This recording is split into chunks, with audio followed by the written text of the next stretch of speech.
Ghosts and ghouls, monsters of all ages. The Paranormal Chronicles Network proudly presents to you Hellflix, your creepy and chilling cinema critique. Here are your hosts, G L Davies and Ash Shannon.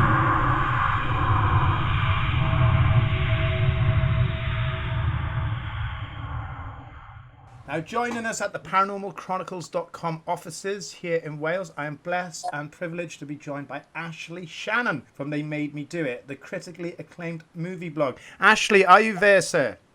Hello, Gavin. Hello, Ashley. How are you? I understand you've got some great Bigfoot movies for us to go out and watch. Can you hear me all the way down there in Wales? Yeah, where are you, Ashley?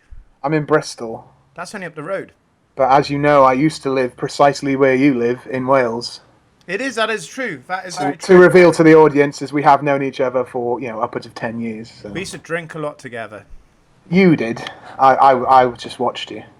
Yeah, I've been sober for 3.5 years now, so I'm doing well. Now it's just... And I was sober for 8 years while you weren't, so we passed like ships in the night, didn't Do you we? think there'll ever be a time where we both be sober at the same time? Well, now. Today. Okay. Right now, this is our first. This is an exclusive. Here we go, Yeah, I'm guys. both sober, which is good, yeah. Imagine me trying to do this show drunk. That'd be awful, wouldn't it? You'd have to put your kids, you'd have to put them to bed early for that one.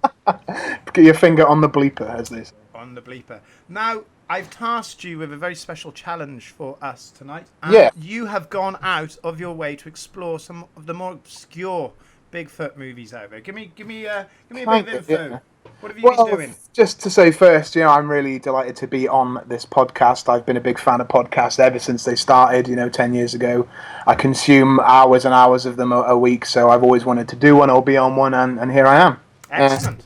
Yeah, and you obviously already know that I'm a big movie buff, and particularly horror and B movies, but what you might not know is that I'm also massively into cryptozoology, the study of Bigfoot and the like, and the cryptoids, all the creatures that we don't know whether they really exist or not, which obviously you'll be discussing in the rest of this podcast. But ever since I was a child, I've been into cryptozoology. I had all the X-Files, Unexplained books, and Bigfoot books, and Bigfoot probably always been my favourite area of that, just because there's so many different types of hominids, as you might call them, or Bigfoot, Sasquatch, abominable snowman, so this is the perfect segment for me to come in and share my expert knowledge of movies and cryptozoology with you. I'm so excited because They Made Me Do It is the first place I go to for your movie reviews, honestly. I know you people say, well, you're biased. I'm not. I really enjoy the way you cover the films and the films you cover. I want to ask you one question. Why Bigfoot? Why is he your favourite creature? Well, I don't know. I guess because, we are him in many ways and he is us. It's not that far, is it, from what we are? He's relatable to us, and I like apes as well. I like gorillas. I love King Kong and Planet of the Apes and all that sort of stuff, and Bigfoot I think is in that category, same as those monsters, quote unquote, those monsters like King Kong. They're not really monsters, are they? We're the monsters, and they're sympathetic monsters, and so is Bigfoot, or should be in these films. Well, King Kong, he just wanted to be loved. He just wanted to go to the top of the Empire State Building with his beard, with his woman. A quick selfie, chuck a penny off the top, see if he can kill someone. That's what they do, isn't it? And they gunned him down. And they gunned him down because he was too big and hairy, and I resemble that remark. I know, I was going to say, you're like son of Kong. Or Sasquatch, yeah, and I'll certainly be talking about that as well. But so what films have you got? Where are you going to start? Where are you going to point our listeners and viewers to? Where are we going to start tonight? Well, I'm going to give you 3 films. Good. It's a segment I call The Good, the Bad, and the Harry. Not the Harry. You heard me right. I said Harry. I guess I know where that's going. So, do you know where I'm going with this? So where are we going to start? The Good, the Bad, or the Harry? Where are we going to start? So we're going to start. I've got to say, I don't want to bring it down, but there aren't that many great Bigfoot films out there. A lot of them are not that good, but they've gotten better as the years have gone on, and they've gotten particularly better as they've started to do them in the found footage style. So what I'm going to cover first is a film called Exist. A great movie, yeah. It's all good. It's good, the bad, and the Harry. Remember, don't mess with it. It's a good movie. It is good. It came out in 2014. It's directed by Eduardo Sanchez, who many people will know as the co-director of the Blair Witch Project, and it's very much the same style of directing. It is found footage. It's Bigfoot done in the Blair Witch found footage style. I have seen it, because don't they start by running Bigfoot's missus over, or his child? Well, yes, they hit. A lot of Bigfoot films do start like that, where they hit something and they're not sure what it was. But yeah, it does start with basically a bunch of idiotic young Americans go into it's a cabin in the woods film as well. They do go to a cabin in the woods and to get high and have sex, as they always do in these American films. I've never done that myself in this country, but perhaps the American listeners out there will go, yeah, we do that all the time, and something always happens like this. So maybe we should go to America. Maybe we should. Maybe there's a particular package holiday where you can go to a creepy cabin and you'll get attacked by zombies or Bigfoots and stuff.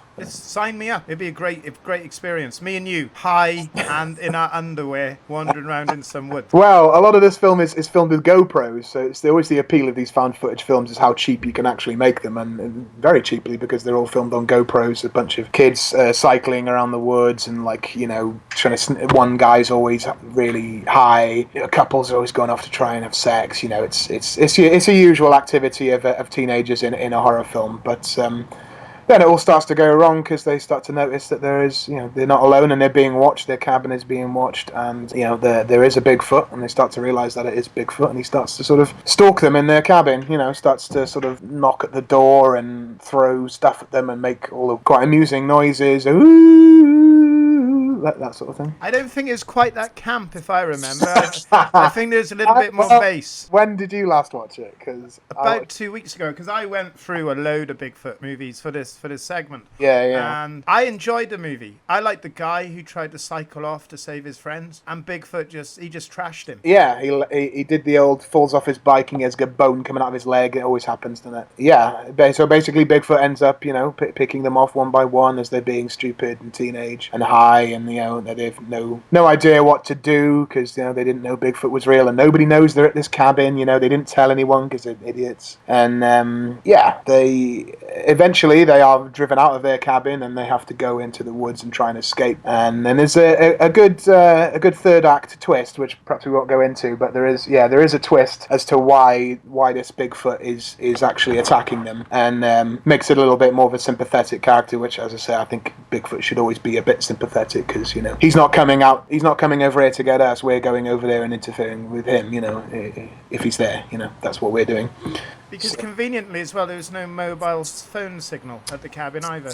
Well, there never is in these parts of the world, is there? But I guess you don't expect to be attacked by a Bigfoot. I think perhaps they ran out of battery as well, but at least their GoPros kept going, so that's good. Exactly. So we could view all the grisly deaths. Now, am I correct in saying, I don't want to spoil the film, but I'm sure that we saw a little bit of mercy from the Bigfoot at the end. Was that correct? Yeah, I really like the ending, actually. There's a particularly memorable scene, I think, involving a caravan. Yes. Which I've never seen anything quite like that, and that's quite good. And yeah, essentially there is a final survivor, and the Bigfoot does not attack him, does not kill him, and leaves him alone. And that's also quite a good note to end it on, I thought. So yeah, it is very much a Blair Witch Project with a Bigfoot. So the only thing I didn't really like about Exists so much was the creature effects, the actual look of the monster when you finally get a good look at it towards the end, particularly. I thought it was brilliant. I like the fact that they gave him like a human face, and I think that helped to make him more of a sympathetic character once you realise why he is so cross with these people in the cabin. On a rewatch, I thought, not too bad, but the first time I watched it, he looks very human. It's a human face with lots of hair. He looks like me after I got out of the shower. It can't be worse than Andre the Giant in The $6 Million Man. Oh, I've not seen that. What does that look like? Basically, Andre the Giant with a brown face and and like a big brown wig, just covered in fur. In a onesie. In a onesie, like a big hairy onesie. So I've seen worse, and I think basically because I've seen quite a lot of these Bigfoot movies, I think I quite like this look at this Bigfoot. Yeah, but with Exists, I think it's a good film, but I think it suffers from having a pretty poor title. I don't like that title. I'm not fussed on the creature effect, and if you look at the official poster, it's terrible. It's like a giant foot with a tree coming out of it in the middle of a road in the woods, and then the trees turn into the human face of the Bigfoot.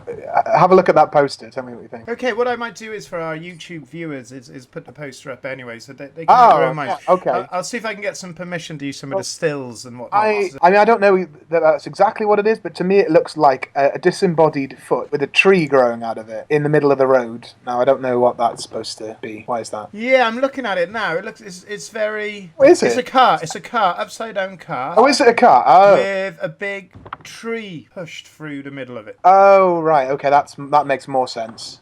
Yeah. Okay, that's fine. So that sounds like a great film. Now, what is your... I'm excited, after that segment alone, I'm excited to find out about your bad. So my bad film, and there are a lot of bad Bigfoot films, particularly in the 70s and 80s. But the bad film I'm going to review it's actually an original video nasty too, and it's a film called Night of the Demon from 1980. I love it. Now, it's not to be confused with Night of the Demon from the 50s, the old black and white film, and it's not to be confused with Night of the Demons, which was the late 80s kind of slasher, kind of teenage film. Although those films are much better than this.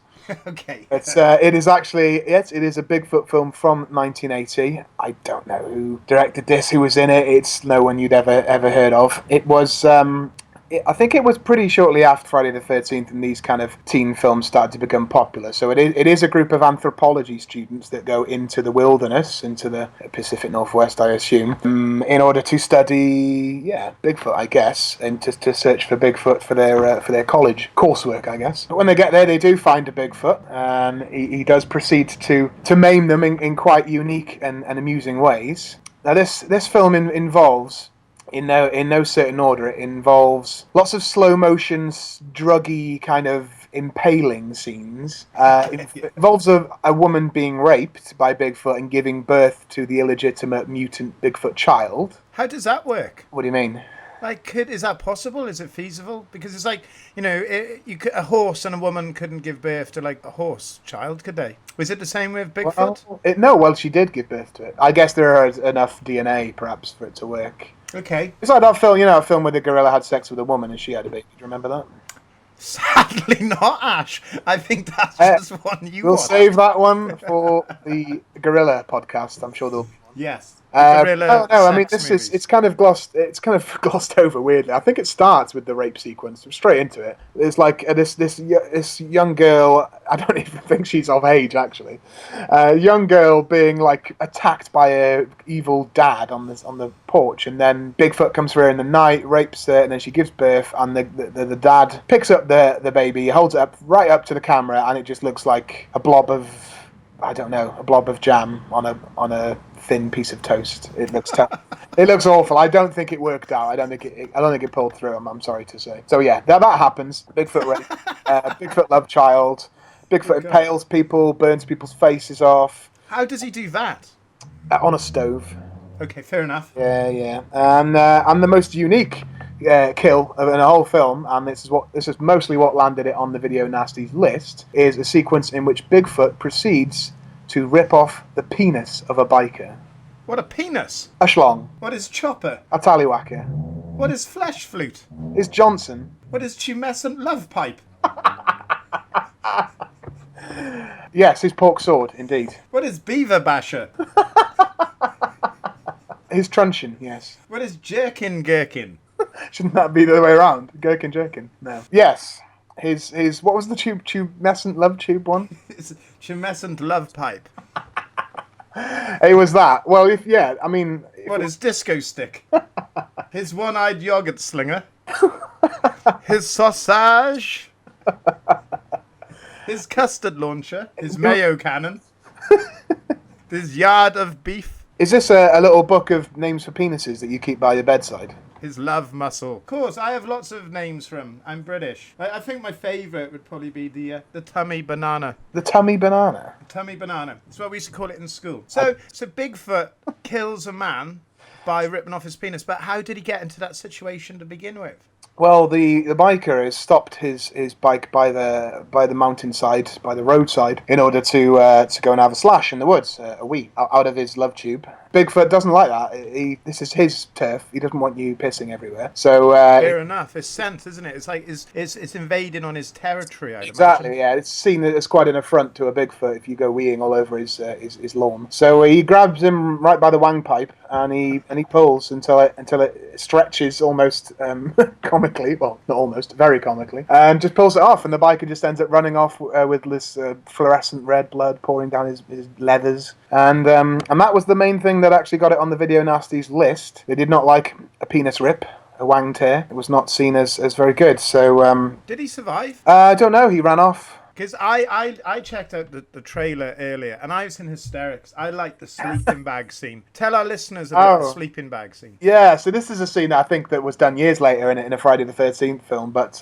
someone's just sleeping out under the stars, just minding their own business, and Bigfoot grabs them by one end of the sleeping bag and just swings it about, thrashing it into trees, and poor bloke can't do anything about it. He's just got to sit tight in his sleeping bag, and he's also impaled on a tree. Yes, impaled on a tree, and there's another bit towards the end. Basically, if people want to watch this film, I would say don't. But if you want to watch the best bits, if you put it on YouTube, there is a scene which covers the final scene where Bigfoot storms their cabin and just does away with them all, and that's the best scene. It's all in really freaky slow motion with this kind of Italian, 70s Italian flute in the background, or like a guy going mental on an organ. But, like prog rock organ in the background that's been slowed down, and Bigfoot's doing these slow motion roars.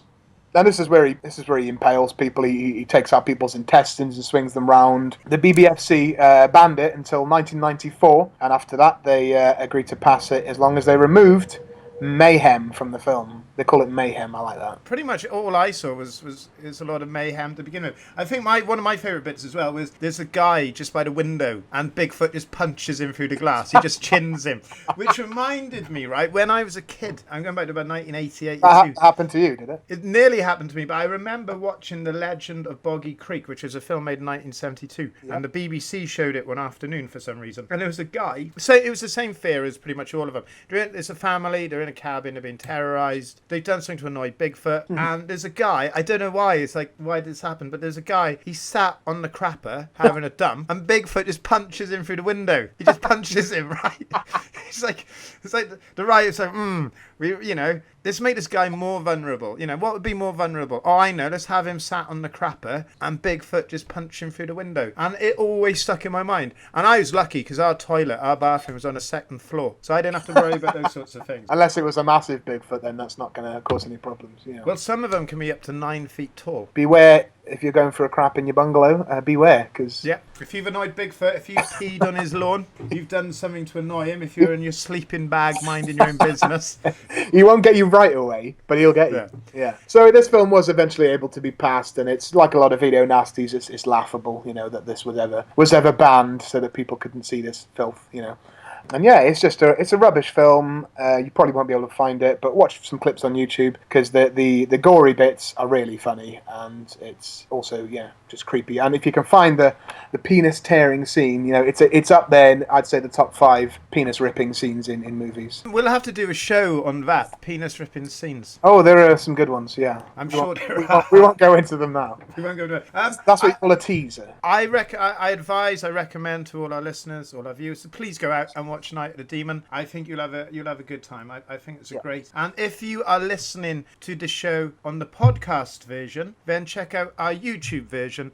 because we'll have some images and stills, and who knows, if we can get permission in time, we will try and get the trailer for Night of the Demon to show on this version of the show. So that'll be really fun. What I'm going to do as well is I'm going to I'm going to publish a review of this movie in time for this podcast, so you can read a little bit more about it. I'll go into the penis ripping even more with even more depth. But yeah, I have a feature on my review blog which is called Movie Be Bad, and it's a feature when I pick rubbish films and review them. So I'm gonna publish a review of Night of the Demon from 1980 because it's so terrible, but also quite obscure and rare. And if you can't even find it to watch, you can always read my review of it, which will be up by the time you hear this. That's great. So, like, for everyone listening, go to Ashley's blog site. They made me do it. It is a critically acclaimed movie blog. It's absolutely superb. If you like your horrors, if you like your B movies, head over there. Now, I'm not really excited about your third choice. I don't really like it, but I'm going to see if you can change my mind. Oh. So, what is the Harry part? I guess people have worked it out, but what is the Harry part?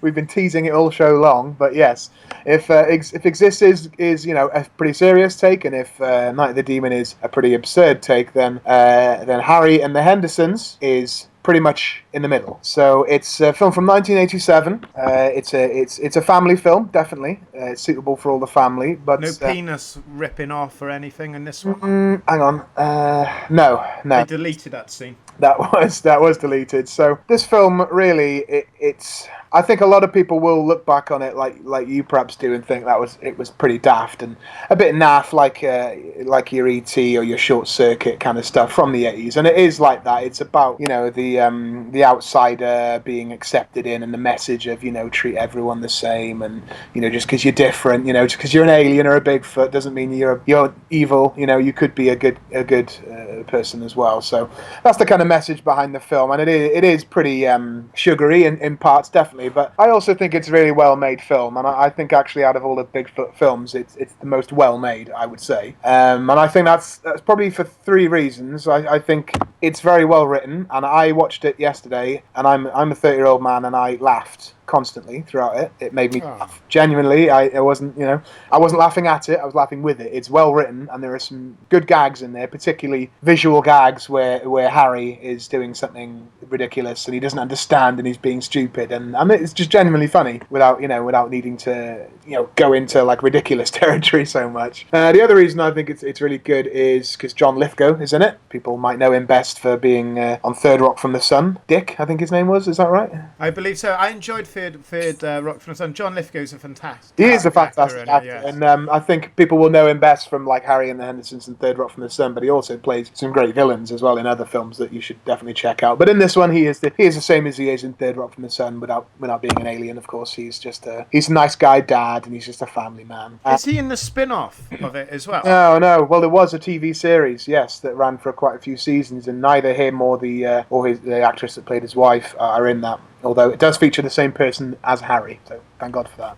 Because my second wrestling connection of the evening is that Harry in what was the TV series called? Harry and the Henderson or Bigfoot? They were both called both of those things, yeah. But Harry and the Hendersons in America certainly. Because he became a wrestler. Harry became a wrestler, and he fought Hacksaw Jim Duggan. You mean within the show? Within the show, not in real life. Oh, all right. And Jim Duggan was on an episode of the TV show, was he? Yes, that's true. Ah, yes. I didn't really care to go into the TV show for this, but maybe I will now. If there's a Bigfoot wrestling match, then that's worth the price of admission, definitely. But like, is there like the common pratfalls where he's like trying to use the toilet or trying to get in a car? Is it that kind of humour? Yeah, it is, and that's you might think that's pretty predictable and cliched. But I think the main reason why this film succeeds and is saved from being just stupid is the effects and the makeup and the look of Harry. This is a film made in 1987. I watched it yesterday, and I think it's fantastic. In 2016, I think it's fantastic,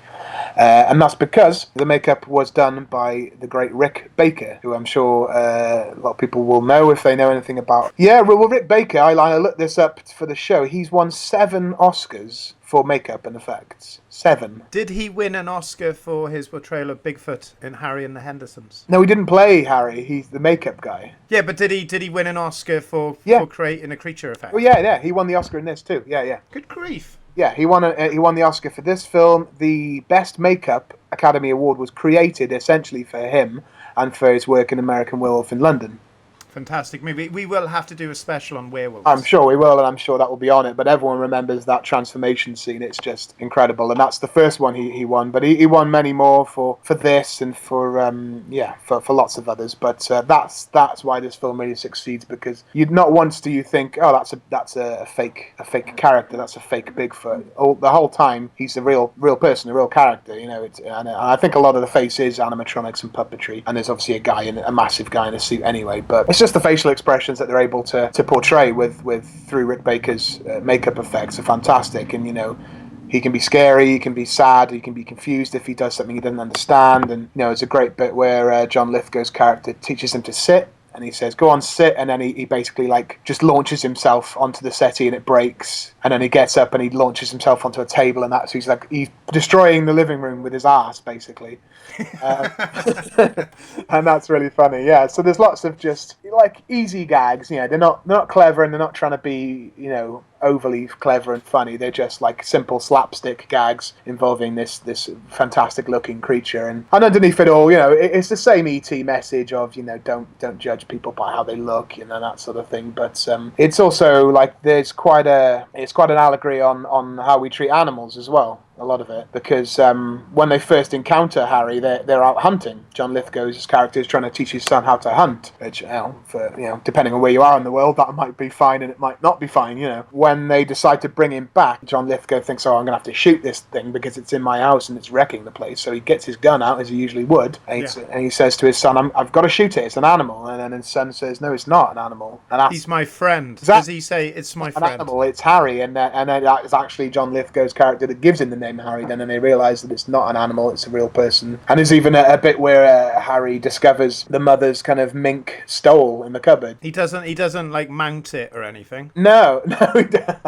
Well, there's two sections involving taxidermy, if you like. There's a section where he discovers the mink stole, and he goes up to the garden to bury it because he thinks it's a dead animal. You should. Oh, poor Harry. He thinks, I'm going to bury it, and then the rest of the family look at the mother judgingly, and she's like, "What? It was my grandmother's, and she gave it to me. I didn't buy it. Oh, it was going to die anyway." And all the things that people say when they were there, and obviously that's being turned on its ear because another animal is treating it as it should be treated, as another animal. But there's also a bit where there is a stag head mounted in the lounge that they're in, and Harry looks at the stag head, and then he looks around the corner to the other side of the wall, and he can't see the rest of the deer coming out the other side. He's confused. So he goes back, looks at it, and he's like, "What is this?" And he ends up just punching the wall.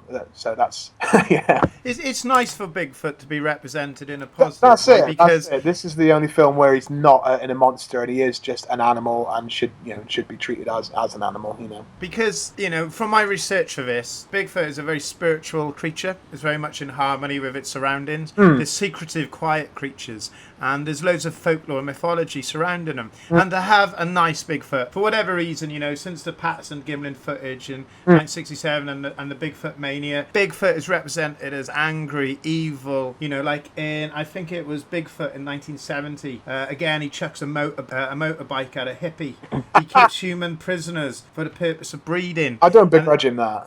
No, that's what he wanted to do. But there seems to be this common theme that Bigfoot is an animal and he's sexually. Go on. Yeah, sexually. I don't know what to say. He's dark, isn't he? He's rapey. He's sexual. Yeah. He's a sexual being. He wants to rub himself all over trees and your living room. Yeah. They actually don't feature that in Harry and the Hendersons. Good, because you wouldn't want to watch Bigfoot or Night of the Demons and then watch Harry and the Hendersons and you're like, whoa, what's he gonna do to the wife? You don't want to have that you don't want that at the back of your mind. You want to be like, he's a spiritual creature, he's a loving creature, but not in that way. Well, you don't want him to harry your Henderson in that way, do you? No. Those were 3 fantastic choices. Yeah. Is there any that kind of made your kind of on the outskirts of your list that you didn't cover tonight? Yeah, so when I was deciding what I would do for the good one, I really had Exists in mind from when I watched it a couple of years ago, but I'd also heard about this film Willow Creek as well, which came out around the same time, and I know you've seen it as well. And so I watched that, and it didn't quite make the cut, but I still thought it was great. Do you know who directed this off the top of your head? What, Willow Creek? Yeah. No. Without looking it up, it was directed by Bobcat Goldthwait. Yes, I did know that. So, It's a very weird ending. It is a topless lady wandering around in a dark. Well, if your listeners might not know who Bobcat Goldthwait is, it basically From Police Academy. Police Academy, yeah. And Scrooge. Zed, I think was his name, from Police Zed. Academy. So in that, he's best known as playing a misunderstood character. So the fact that he would one day direct Willow Creek about Bigfoot is very, very fortunate indeed. And again, like at the end of that film, there's a woman wandering around topless. Is this again alluding to the sexuality of Bigfoot? In Willow Creek? Yes, at the end, there was a woman. There's a woman had gone missing, and you briefly see her at the end, and she's just wandering about in her underwear. Is that a post-credit sequence? Or? Possibly. I don't remember. Maybe I made it up. Maybe I dreamt it. I Never think you just see topless women in films anyway. I did write Ghost Sex a Violation. So who knows? On my list, which I very much enjoyed, was The Lost Coast Tapes, which is about a film crew going out looking for them. Yeah, and as well. It's good. they're looking for Bigfoot, but it might be alien space demons. Well, yeah, Bigfoot kind of helps them a little bit. The only thing I didn't like about Lost Coast Tapes and also Willow Creek is kind of a lack of payoff at both of them, I would say. I never really understood what the ending of the Lost Coast Tapes was, and perhaps that's what they wanted. But was it Bigfoot? Was it an alien? Was it a bit of both? I'm not quite sure. Yeah. Because Bigfoot, they said that Bigfoot tried to drag that lady away to protect her, and then these big hooved, weird bipeds. Yeah, the hoof. I saw the hoof at the end, and I was like, well, what's that then? Yeah, I was confused. Yeah. Well, any of our listeners, any of our viewers, please message us at the Paranormal Chronicles, which is the Paranormal Chronicles at aim.com. Or on Facebook, The Paranormal Chronicles. Let us know what your favourite Bigfoot movies are, what your favourite scenes are, what you'd like to see in a Bigfoot movie. But Ash, how can we get in touch with you? Because obviously we want to keep in touch with you, find out all the stellar work you're doing with your movie reviews. How can we keep in touch with you, my friend? So yeah, you can find They Made Me Do It movie blog online. The best way to find it is just to type that into Facebook and find the group there. The picture is like a spiral. You should be able to find it. And I'll publish some articles, links to articles on there. But also, if you follow me on Twitter at Ash Made Me Do It. Also, I post links to my reviews on there, and also just like to chat with people on there about horror movies and B movies and exploitation and hopefully now more paranormal and cryptozoological stuff as well, hopefully. And to anybody out there who has listened to this and really enjoyed this conversation, please subscribe, because me and Ash are planning to do monthly or quarterly features on different films, different genres, different types of films, which all got a bit of a link to the paranormal world. So subscribe, keep in touch. And Ash, have you got anything you'd like to end on, sir? I'd like to say visit the Paranormal Chronicles, or visit They Made Me Do It for a dick-rippingly good time. Yeah, definitely. I'm going to sit with my legs crossed for this. But Ash, it's been such a pleasure. Your time is much valued. That was superb. Thank you very much. I look forward to the next time. Thanks very much, guys. Thank you very much. Cheers. You are listening to the Paranormal Chronicles Network. Please remember to subscribe so you never miss an episode. Visit theparanormalchronicles.com for paranormal news, reports, pictures, audio, and video content. Find us on Facebook at The Paranormal Chronicles. Together, we explore the unknown.